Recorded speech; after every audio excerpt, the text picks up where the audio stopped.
Hello? Micah Young. Hey, Jay. This is Jay Michaels. If I'm on the line, you're on the air. Oh, hi. Hi, how's it going? And there's the performer voice. I knew that would come out. How are you? I'm doing okay, thanks. I'm holed up in my apartment in Washington Heights. How about you? I'm holed up in my apartment in Brooklyn, New York. Fabulous. As we both live in the epicenter, so Right. so we're sheltering in place. How has it been for you over this last month? I now hear Governor Cuomo is saying we're locked down till mid-May at the very least. So how's it been for you? That's the latest news. Wow. To be honest, it was. I go back and forth between it being a nice, artists are saying we're having sort of these artist in residencies in our apartments, Yes. So I'm stuck at home, but I'm an artist in residence. The first couple of weeks I was okay. I mean, the first week or so, I actually breathed a little relief just because I had been running around I'm a freelancer, musician. So I'm doing concerts and coachings and teachings and writing. And, part of me actually felt a little relief, and maybe that's a little selfish to say I felt like I could just breathe for a minute, but then as time went on, and I don't know about you, I've lost track of time. Completely. It sort of feels yeah, I mean, I went through stages of, depression and helplessness, and then I think the creative side of me was like, we have to do something. We have to create something. So I've actually been keeping pretty active doing, sing-alongs with kids and sing-alongs with adults, with various online platforms and just reaching out to people. That's terrific. Now, you work with children a lot, yes? All ages, yeah. I never thought I would, but I'm doing a lot of sing-alongs with kids from ages, 2 to 3 years old to teenagers right now. Oh, my gosh. How are they handling it? It's hard to say, because I do Facebook Live where I'm literally singing into my cell phone, and I get moms and dads and people writing in on the thread. And then I also work with Broadway Weekends, which is on a Zoom platform, so I get 30 or 40 kids on a grid on my computer. And they're coming in from Brazil, England, California, Texas. They're coming in from all over the world. Oh, my gosh. That's crazy, right? And I see it as it's both a distraction, but it also feels really necessary because kids tell me, moms and dads on Instagram and Facebook tell me that, that's the first time my child has been happy in 2 weeks. Or wow. I look forward to singing every week now, and it's like, oh, this is actually providing people what seems to be a necessary thing, You bring up a really interesting point, and I'm going to jump right into this Sure. thought with you. Needless to say, we endeavor to pay the rent on being artists. When we succeed in that, that's one thing. But the soul of it, if you will, sometimes we can lose that. Do you find you're getting that back? I'm getting a lot of people now who are saying, well, I'm giving this to this person, I'm speaking to them, and they're so happy over it, I'm talking to seniors, I'm talking to children. Do you think that the soul of the arts is returning? Or at least getting larger? Yeah, that's a great question. Let's think about that. Yes, I think there's necessity is the mother of all invention, right? I mean, I think it could be selfish and selfless to say, I need to create, I need to perform, I need to do this for my soul and to feed my own life energy, my own life. But also it is altruistic in a sense that it's giving other people that as well. I have to really think about that, Jay, because I think for me the sing-alongs and the altruism, the putting it out there has given me purpose, has made me feel like I have to get up, I have to do this thing, I have some sort of job to do, because right now I have all my work is canceled, right? Right. On the other side, I've now gotten, it's made me much bolder as someone who, I struggle with self-promotion. And as an artist, you have to self-promote. We have to put ourselves out there again and again and get rejected and again and again. And so the self-promoting side is, me being able to say, listen, if you enjoy what I'm doing, if you like what I'm doing, here's the Venmo, here's the PayPal.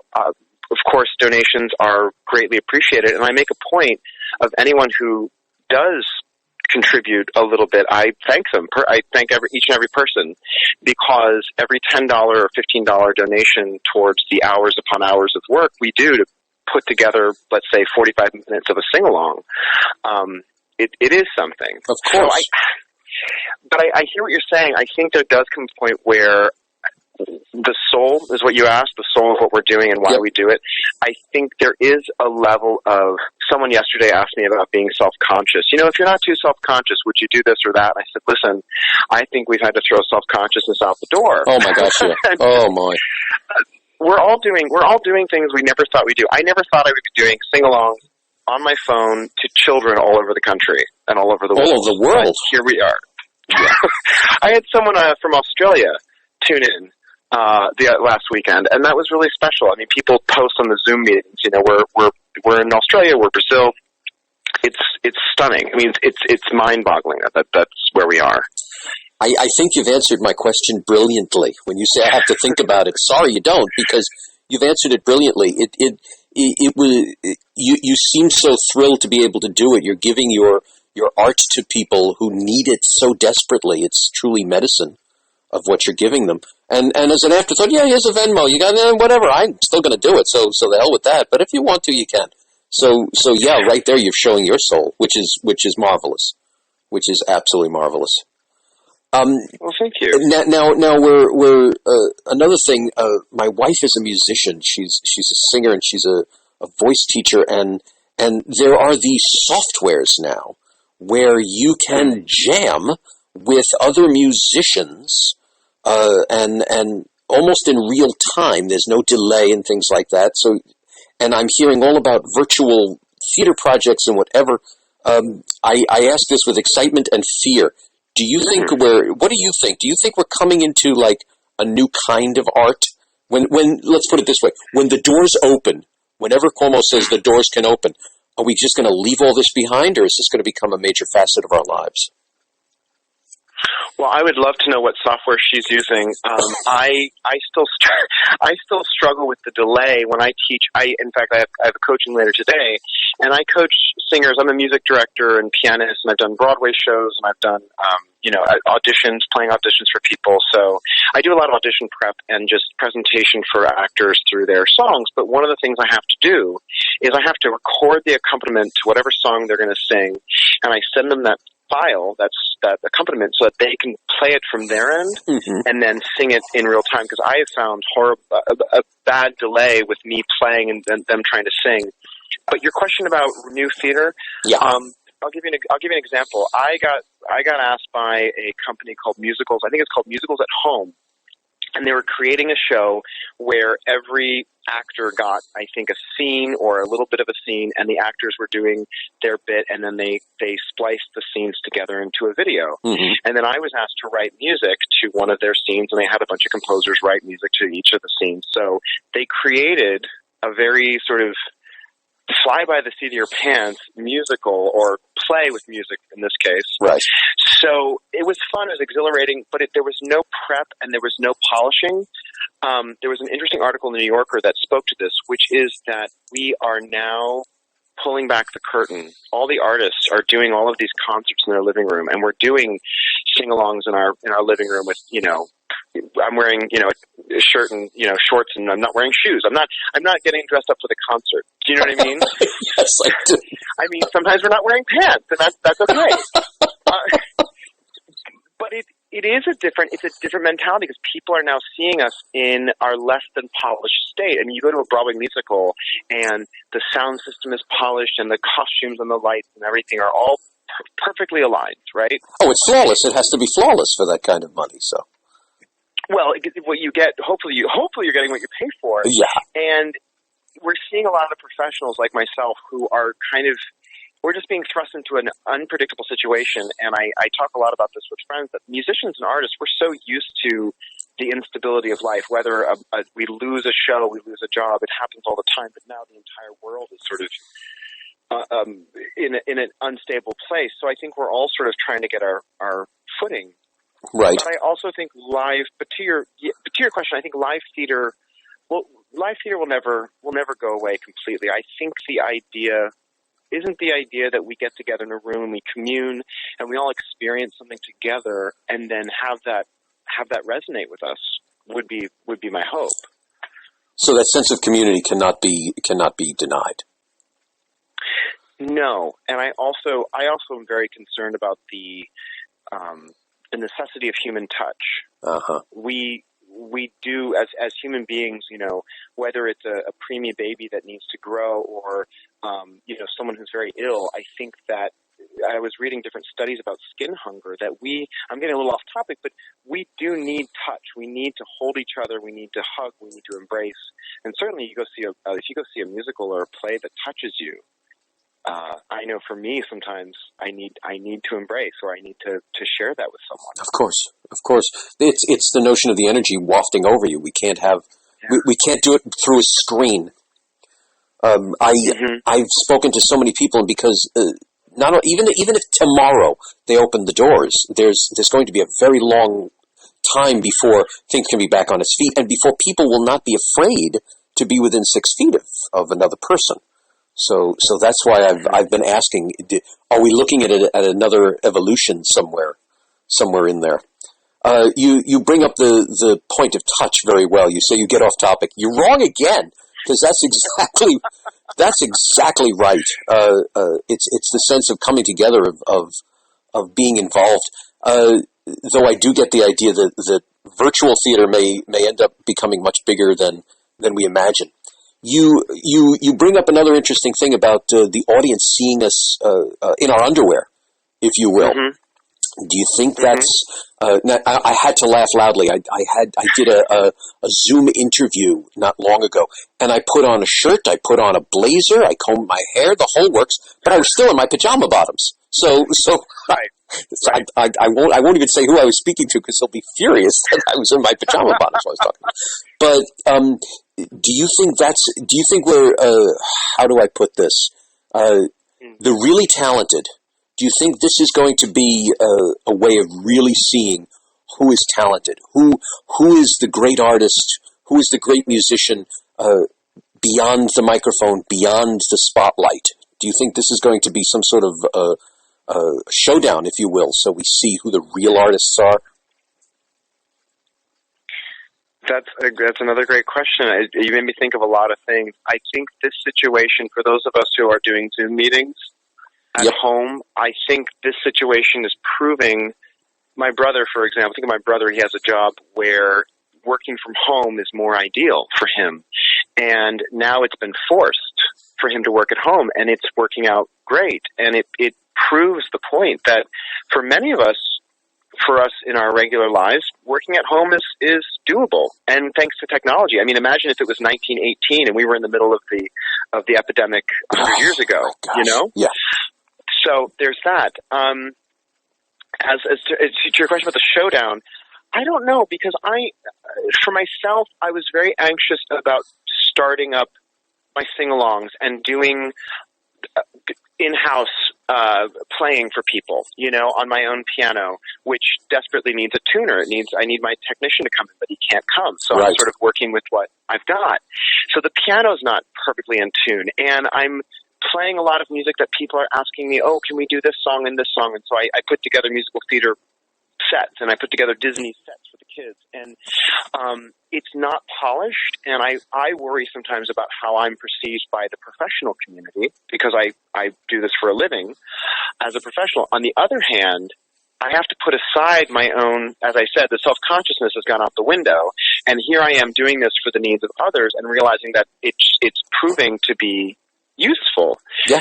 So I go back and forth. I agree with you. I sometimes think that, we only ever want to show our very, very best on Instagram, on Facebook, on social media, and that if it's a video that people can watch again, they can scrutinize it, right? They can judge it, and they can see all the flaws and all the wrong notes and all the wrong little breaths, and then you think, oh my gosh, they're going to judge me for every little thing I did wrong. But now that we're in this pandemic and I think everyone's struggling and suffering a bit more than, say, I don't speak for anyone else, but I think there's a lot of forgiveness right now, and I think there's a lot of charity both maybe economic charity, but also charity of heart, that people are recognizing the effort we're making, and that thanks to technology, yes, I can reach you, but maybe the video's a little scratchy, or we're not in totally, clean and clear. So I hope we're not overly critical of each other as artists, and I hope that we're also doing good work. Do you know what I mean? I think there's a middle ground we can strike. Do you think we're all having like this little subconscious epiphany? We're watching our fellow artists up there in their sneakers doing their best, and we're saying, wow, they really are good. Wow, listen to that. That's marvelous. Do you think maybe we're getting some epiphanies and we're going, wow, that's good? And they're not looking for the rotating set. They're not looking for the swell of the orchestra. They're just seeing somebody in a chair be absolutely brilliant. Do you think people are going to walk away respecting the artists much more? Artists respecting artists and audience respecting artists even more? I do. I absolutely do. Yes, 100%. I have a lot of colleagues who. A lot of my piano, so I'm a piano player, and I'm new to a lot of the piano and singing and sort of playing and sort of doing that. I'm more used to, the conducting and the playing in pits and all of that. Right. And I've got friends who do piano bar. They're down at the Duplex or they're down at Don't Tell Mamas. And these guys are incredible. Guys and gals are, it blows me away that they can sit for 3 or 4 hours and take requests and just play and sing whatever people throw at them. And I play auditions all the time, so I'm used to sight reading, but I think it's another level of energy and mental prowess that they're able to sing it and play it and be an entertainer. And so I'm deeply impressed and deeply, in admiration of many of my colleagues. And then I have other friends who are putting on little concerts, not I say little, but they're putting on concerts, and they're playing their instruments. And I think, as you just pointed out, we're stripping away all the window dressing, all of the lights and the costumes, and maybe the makeup, and we're seeing people for who they really are, and also because it's a blank slate, because there's no concerts being scheduled, there's no deadlines right now, so everything we do is of our own volition. If I decide I'm going to do something, I just post it and say I'm going to Sunday night at 6 o'clock. I'm doing a sing along, and people will find me and show up. And so you're seeing people gravitate to what they want to create without the forced deadline or job description of a producer or someone else's agenda. Or getting back to even my first question, or payment. Well, there's that too, and yet I am also deeply grateful. So many people in my life have come out of the woodwork, and people I don't know have come out of the woodwork to show their appreciation. And I think, to your point, the conversation we all need to have is this: art is not free, especially for those of us who spent hundreds of thousands of dollars going to school for it. Oh my God! And then buying a very expensive piano, and then doing a gig that pays you $50. Like, we work very hard, as do other professions, and just think about if you were stuck in quarantine and you didn't have music, and you didn't have books, and you didn't have Netflix. There you go. That's the alternative. It's so funny you say that, because everyone right now is watching television. Our computers are exploding from every kind of streaming service possible. And maybe to what I was saying about epiphany, maybe at some point someone's sitting in their chair watching some series that for them was just, it's like potato chips, if you will, and suddenly realize, wow, how much did those actors spend to get themselves ready for this? And suddenly maybe they will appreciate what we're doing. That would be my hope. I think a lot of people who get it, and I don't mean that flippantly, but people will send me a Venmo tip, or they'll send me a check. I've gotten checks in the mail from friends or even just acquaintances who say thank you for what you're doing, and they get, and I don't mean they get it like it's some secret, but that for us, your wife, and those of us in the arts, yourself, all of the work has stopped. Yeah. And so creatives are getting creative about how they are creative. And people can recognize that. I'm reminded of, it pales in comparison, but I think about people talking about this as like a wartime event. Yes. My old piano teacher, she's not with us anymore, but my old piano teacher would give concerts during World War II. And you think about the entertainers who would go entertain the troops, or they go entertain people as a way to raise awareness. Or we still have Broadway Cares Equity Fights AIDS. We still have organizations that do performances to raise awareness or to raise money. And so that is a very integral part of our struggle. You have to have the arts. I'm slaughtering the quote, but Winston Churchill wanted to save all the museums at one point during the war, and they said, "Why would we waste the energy doing that?" He said, "If we can't save the arts, then what are we fighting for?"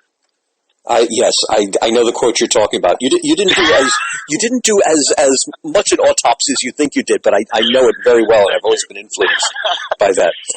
Speaking of quotes, I was just writing what you had said. Creatives are getting creative about being creative, and I think that's really brilliant. Thanks. I think that's really a clever remark of what you're saying, and let me add my voice to you and say thank you so much for what you're doing. It would be very easy for you to just get on there and only cater to some, but you're going around the world. You're speaking to children. You're sharing your gift in the most heartfelt ways. Thank you so much for that. And thank you so much for speaking to me today. It was really a pleasure to speak to you. You're one of my 5,000 close personal strangers on Facebook, and it is such a pleasure to really, really connect with you. And that's probably one of the definitely good points of what we're going through now, that I can speak to people like you. Micah, thank you so much for what you're doing, for chatting with me, and I wish you the best. Please keep in touch. Let me know whenever you're doing any kind of concert online. Let me know. I would love to spread the word. Oh, thank you, Jay, so much. Thanks for your time. It's wonderful to talk to you, too, and it's great to be in touch. Thank you. Yeah, same here. And once the doors open, let me know when you're doing real live concerts. I'd love to spread the word. I will do. Will do, Jay. Thanks a lot. Ciao. Thanks. Yep, bye.